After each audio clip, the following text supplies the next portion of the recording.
Assalamualaikum warahmatullahi wabarakatuh. Waalaikumsalam warahmatullahi wabarakatuh. Sahabat-sahabat semuanya, rekan-rekan dari komunitas Pulau Klaten dan atau program Klaten Talks pada sore hari ini. Sugeng sonten sedayanipun, anak-anak semuanya dan sahabat-sahabat semuanya. Suara saya terdengar di sana? Terdengar jelas. Aman, Pak, aman. Jelas, Pak. Aman ya, baik. Alhamdulillahirrahmanirrahim.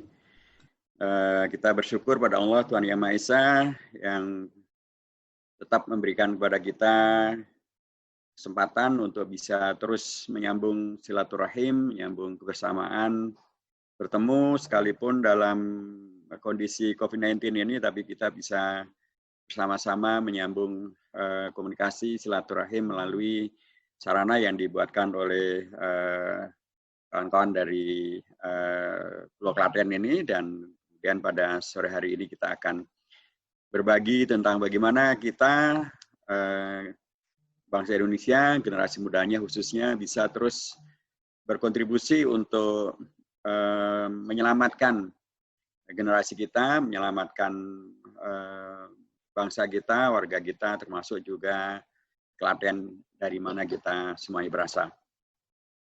Memang kalau kita lihat tentang Klaten sebagai sebuah komunitas ya, kita mengetahui bahwa ini adalah sebuah komunitas yang memang dari sisi geografis dia mempunyai posisi yang sangat unik. Dia berada di tengah antara Jogja dan Solo, antara dua kerajaan Jogja dan kerajaan Solo yang sangat melegenda dan sudah sangat tua umurnya.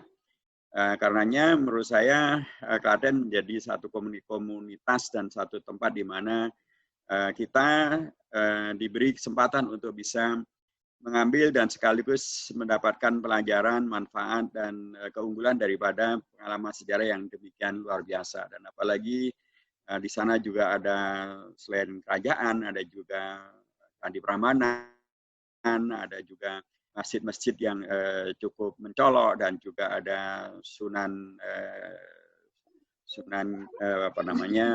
Tembayan, ada juga Sunan Gribik. Semuanya memberikan kepada kita, belum lagi juga tempat ini ada tempat perjuangan kemerdekaan di Indonesia, termasuk juga menyelamatkan dari pemberontakan PKI tahun 65. Sejarah yang sangat panjang dari Klaten ini menurut saya adalah satu modal besar ya, terutama bagi anak-anak atau bagi anak-anak muda yang ingin melanjutkan perannya bagi kebaikan diri mereka maupun juga sumbangsi yang bisa diberikan pada Klaten. Karena pada hakikatnya dimanapun kita berada dan sejarah apapun yang bisa kita lihat, kita akan dapatkan bahwa peran serta yang dilakukan oleh generasi muda maupun juga generasi berikutnya tidak akan bisa dilakukan dengan memotong sejarah. Dia pastilah bagian daripada kelanjutan daripada sejarah-sejarah yang sudah ada. Bahkan bangsa-bangsa besar yang sekarang eksis di tingkat internasional, apakah itu bangsa-bangsa Eropa atau bangsa-bangsa termasuk di India maupun juga China maupun juga di Arab gitu ya. Ini adalah komunitas yang terus bisa eksis karena mereka memang mempunyai sejarah yang sangat kuat, dan sejarah itulah yang memandu mereka untuk berperan terus-menerus. Nah, kita dari Klaten satu komunitas yang diapit oleh dua sejarah besar, sejarah Mataraman dan sejarah Pakubuwonan gitu ya, sejarah Keraton Jogja dan Keraton Solo, sejarah daripada para pejuang yang hebat yang hadir dari kota Jogja dan juga Solo. Mestinya kita kemudian dari Klaten ini bisa menghadirkan inspirasi besar untuk kemudian berperan secara lebih baik lagi. Jadi dari sejarah dan peran sejarah saya kira penting untuk bisa kita maksimalkan. Dan ketika saya memerankan diri dalam konteks sejarah semacam ini, ya sesungguhnya juga berangkat dari sebuah kesadaran penuh bahwa dari Prambanan, saya dari Prambanan, kemudian nyantri sekalipun memang agak tidak umum gitu ya, orang Prambanan, orang Klaten, kemudian ke pesantren sampai jauh, bahkan sampai ke Medina gitu ya. Saya di Medina sampai sekitar 13 tahun, dan kemudian belajar ilmu agama dari pesantren sampai S1, S2, dan S3. Dan kemudian di Jakarta melanjutkan peran-peran sebagai presiden partai, kemudian menjadi ketua MPR, dan ketua Badan Kerjasama Antar Parlemen, kemudian sekarang wakil ketua MPR untuk periode yang kedua. Ini semuanya adalah sebuah pembuktian bahwa dari Klaten pun sesungguhnya kalau kita menghayati peran sejarah itu, maka banyak hal yang bisa kita kerjakan dan bisa kita sumbangsihkan. Jadi jangan pernah kemudian memahami bahwa latar belakang kita, daerah kita, asal daerah di mana kita berada, asal sekolah di mana kita berada, kemudian tidak memungkinkan untuk kita bisa berperan lebih luas dan bermanfaat yang lebih luas lagi, baik pada tingkat nasional bahkan pada tingkat internasional. Semuanya bisa dilakukan. Kalau melalui jalur dunia pendidikan, dari pesantren, dari Timur Tengah, kita bisa berperan. Apalagi untuk rekan-rekan semuanya yang tentunya latar belakangnya lebih terbuka, latar belakangnya lebih meng-Indonesia dalam artian sudah terbiasa dengan komunitas Indonesia. Sekarang ini era reformasi yang mau tidak mau, suka atau tidak suka, sesungguhnya memberikan ruang yang luar biasa kepada seluruh warga bangsa untuk berperan dan mengambil peran secara maksimal. Dan itu lebih bisa dilakukan, lebih mungkin bisa dilakukan kalau kita sekali lagi memaksimalkan peran dan atau bekal sejarah yang kita miliki, potensi yang kita miliki, memaksimalkan seluruh keunggulan yang ada sehingga kita bisa kemudian memberikan kontribusi terbaik dan terbanyak yang bisa kita lakukan. Itu yang kedua. Kali yang ketiga menurut saya yang penting untuk juga bisa kita maknai dalam konteks apa yang bisa dilakukan anak-anak muda untuk menyinari Indonesia, menyinari Klaten, adalah bahwa sekarang ini ketika kemudian apakah melalui jalur yang disebut sebagai teknologi informasi maupun juga yang disebut sebagai globalisasi, yang kemudian disebut sebagai era keterbukaan, semuanya sangat mengenalkan kepada kemampuan kita untuk menguasai beragam spesialisasi dan atau kekhasan yang dimiliki oleh masing-masingnya. Spesialisasi dan kekhasan yang dimiliki dan dikuasai kemudian bisa dikembangkan menjadi sesuatu yang membawa kepada sumbangsih yang baik untuk diri maupun untuk profesi maupun juga untuk masa depan gitu ya. Dan itu tidak berhenti pada sekedar umur kita berapa, latar belakang kita di mana, siapapun bisa melakukan. Dan bisa kita lihat yang disebut sebagai mereka-mereka yang sukses melalui mekanisme unicorn itu misalnya, hampir semuanya adalah anak-anak muda. Dan kalau kita lihat latar belakang mereka juga, mereka adalah tidak serta-merta adalah orang yang latar belakangnya otomatis dari kota besar atau latar belakang dari orang-orang yang kaya raya atau orang-orang yang kemudian semuanya serba difasilitasi oleh negara maupun juga oleh orang tuanya. Tapi mereka adalah orang-orang yang mampu untuk kemudian menyiapkan diri, memaksimalkan potensi yang ada, untuk kemudian membuat terobosan-terobosan sehingga kemudian bisa memberikan peran yang maksimal.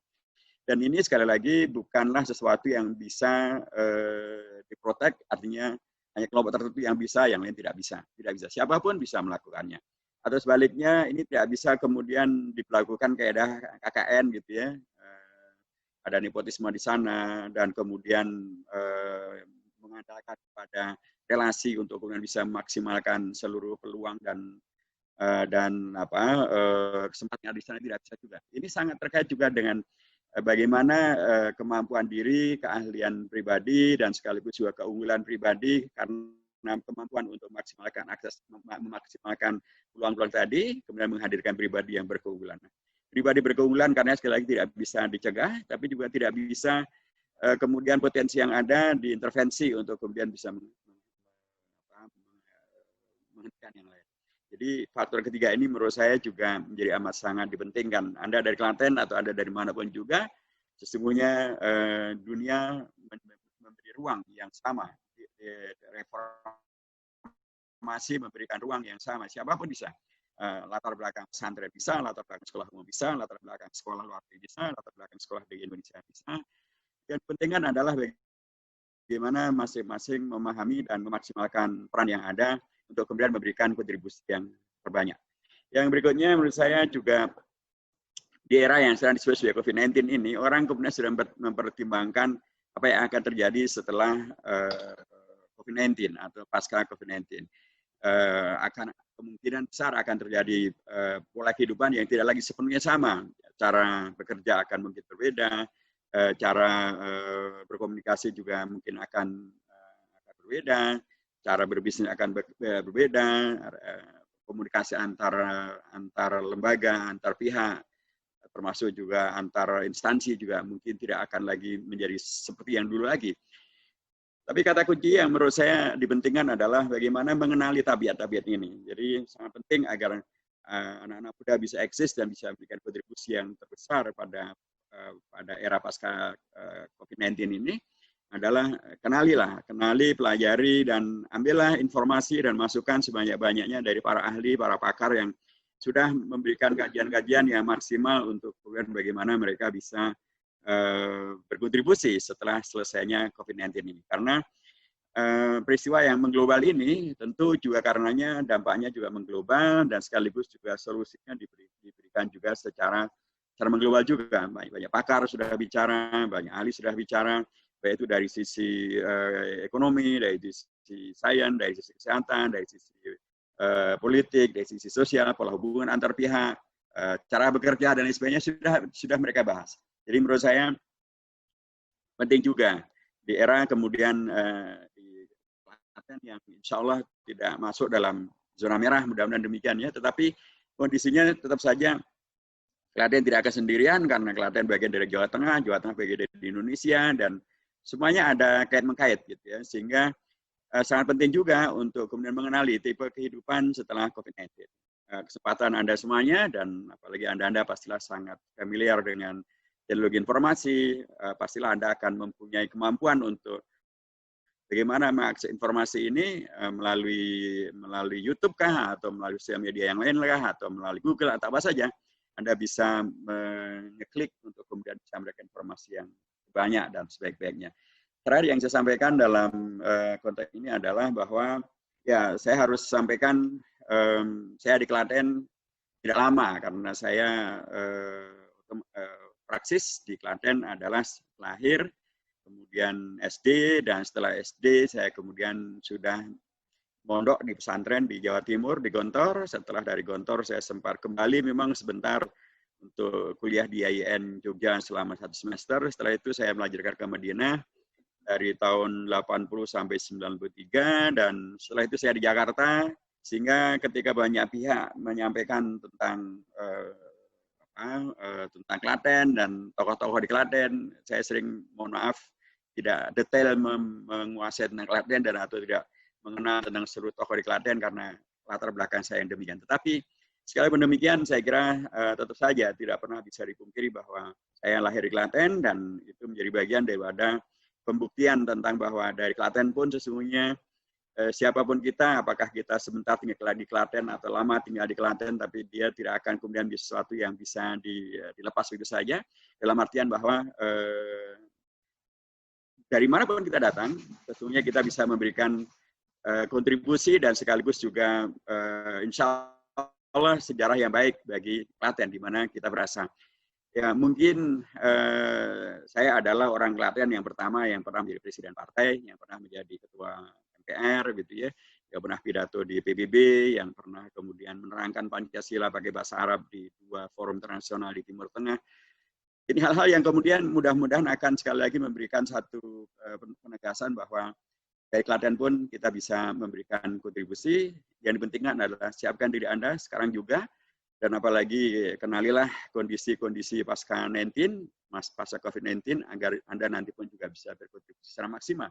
Kontribusi Anda, anak-anak bisa kemudian disalurkan melalui jalur unicorn gitu ya, atau melalui jalur bisnis yang semakin terbuka, atau juga melalui jalur politik. Karena sesungguhnya partai-partai politik pun juga sangat membuka untuk kemudian peran serta daripada anak-anak muda, warga bangsa, untuk kemudian bisa ikut membangun Klaten, membangun Jawa Tengah, membangun Indonesia, melalui peran serta kita di dunia politik. Karena ya tidak bisa dipungkiri selama kita masih berada di NKRI, di Indonesia, dan masih menggunakan sistem demokrasi, maka peran politik dan politisi menjadi tidak terhindarkan.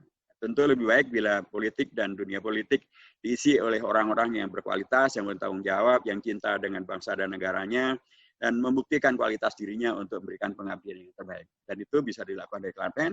Sehingga siapkan diri Anda semuanya, bila Anda ingin masuk dunia apapun, mau tidak mau bersiap, dan kita sakit dan bahkan bermasalah, ya tentu kita tidak bisa. Artinya membicarakan yang besok pasca COVID-19 juga harus terkait dengan sekarangnya bagaimana. Sekarang itu artinya adalah ya mau tidak mau kita betul-betul harus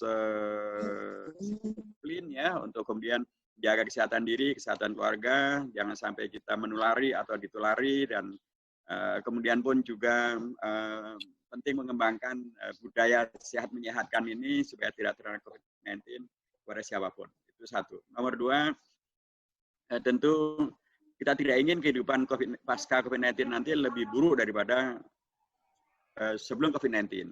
Baik dalam konteks kesehatan, dalam konteks sosial, ekonomi, maupun juga dalam konteks religiositas kita. Jadi banyak orang menyebutkan bahwa ini adalah sebuah pandemi, ini adalah sebuah musibah nasional gitu ya, kedaruratan kesehatan yang kalau merujuk kepada peristiwa flu Spanyol tahun 1920, maka dampaknya memang bisa sangat panjang dan korbannya pun sangat banyak gitu. Tapi kalau dirujuk pada peristiwa 1920 dan kemudian sekarang 2020, tentu harapannya adalah dulu sebelum flu Spanyol dan setelah flu Spanyol, sepertinya kondisi dan relasi antar negara tidak menjadi lebih baik gitu ya. Dulu ada penjajahan, setelah itu pun penjajahan juga belum sepenuhnya selesai. Dulu ada kondisi di mana kemudian hak asasi manusia tidak terpenuhi dan bahkan begitu luar biasa sangat buruknya. Setelah itu pun juga ternyata sampai hari ini tidak terselesaikan. Penjajahan fisik maupun non fisik juga ternyata masih tetap berjalan. Jadi saya ingin mengatakan bahwa mestinya kalau itu dulu pernah terjadi, maka mestinya yang sekarang tidak terulangi lagi. Maksud saya ingin mengatakan bahwa kita harus mempersiapkan agar peristiwa ini adalah sebuah pelajaran yang sangat berharga, satu intervensi sejarah yang mungkin tidak akan dialami oleh kita lagi. Ini mungkin siklus 100 tahunan yang karenanya Anda pun nanti mungkin tidak akan ketemu lagi dengan peristiwa sejenis di tahun 2200-an yang akan datang. Ya, karena ya umur kita paling mungkin sekitar 80 tahun, 70 tahun, dan itu artinya adalah sebelum 2220 kita mungkin sudah tidak ada lagi di dunia. Artinya jangan sampai peristiwa ini kemudian hanya datang dan pergi dan hanya menghadirkan tragedi, menghadirkan musibah, menghadirkan kedaruratan, dan menyusahkan kita semuanya tanpa menghadirkan sesuatu yang menjadi lebih baik daripada yang sebelumnya. Jadi untuk agar kita nanti menjadi bagaimana, jadikanlah sekali lagi peristiwa ini sebagai pelajaran yang luar biasa. Supaya kita menjadi lebih baik, lebih sehat, lebih kuat, lebih sosial, lebih baik ekonomi kita, lebih baik ilmu yang kita miliki untuk kesejahteraan bersama, lebih membuat kita dalam konteks agama, yang membuat kita semakin dekat dengan Allah, karena peristiwa ini betul-betul memberikan satu teguran yang luar biasa bahwa ternyata yang gaib itu memang ada, iman pada gaib pada satu hal yang ternyata mutlak memang, dan ternyata ya sehebat apapun kemampuan kita, ternyata dibanding dengan virus COVID-19 yang bahkan tidak terlihat mata ini, ternyata kita tidak ada apa-apanya, apalagi bila kemudian dibandingkan dengan kuasa Allah Tuhan Yang Maha Esa. Jadi saya kira ini juga menjadi bagian yang dipentingkan, tapi yang jelas apa yang akan terjadi pada setelah COVID-19 itu sangat tergantung juga dengan bagaimana kita mempersiapkan diri dan memperlakukan diri pada periode yang sekarang ini sebelum COVID-19 lewat. Terima kasih.